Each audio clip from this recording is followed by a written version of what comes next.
Ow! Sakit niya. Sakit niya. Sakit ng buko. Bashers nga ba ang dahilan ng pagkakasakit ni Doc Willie Ong? Saan ko nakuha to? Tingin ko stress. What we may learn from his story? Let's find out. Makikita natin na dinamdam ng husto ni Doc Willie Ong yung mga sinasabi ng bashers niya sa loob ng ilang taon. Saan ko nakuha to? Tingin ko stress. Kaya kayo, huwag kayong magbabasa ng comments sa Facebook. Na-stress ako sa mga comments.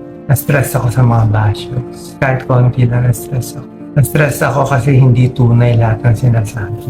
Dahil sobra akong kayong mahal. Sobrang mahal ko ang Pilipino. Sobrang mahal ko magpamahirap. Tapos, sasabihan nila na hindi ako na ginagamit ko lang, loko ko. Nasaktan siya ng husto sa mga pangbabash na natanggap niya sa mga tao. Na ito ang nagdulot ng matinding stress sa kanya. Ang tawag sa stress hormone na ito ay cortisol. Pag nagkaroon ng tao ng chronic stress na tumagal na ilang taon, pwedeng humina ang immune system at magdulot ng iba't ibang sakit at pwedeng mauwi sa sakit na katulad ng cancer. But the main element or the main cause of cancer, in my opinion, is mental and emotional stress. There is basically no other cause for cancer than lack of energy. We are all born with cancer or potentially cancerous cells. These potentially cancerous cells, our immune system is fighting them all the time. From the very first day we are born, it's basically mutated cells, half-dead cells, and so on. And our immune system just grabs it and gets rid of it. Everything I do for you. Ako na nga pinakamalinis na ginagawa. Minababoy niyo pa ako. May isang basher nagsabi sa akin, Doc Willie, even if you run 10 times again and again, you will lose again and again and again. What did I do to you? Why do you hate me so much? What did I do? If you pray for me, I think I will get well. If you keep on bashing me, I think I will die.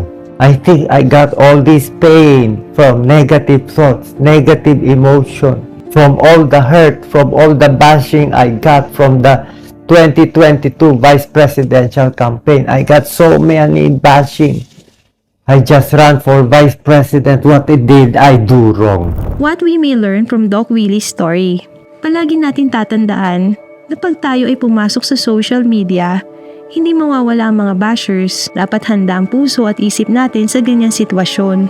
Kung magdudulot lang ito ng stress, makakasama sa mental health at physical health mo, mas maganda siguro umiwas ka na lang na magbasa ng comments ng mga bashers mo.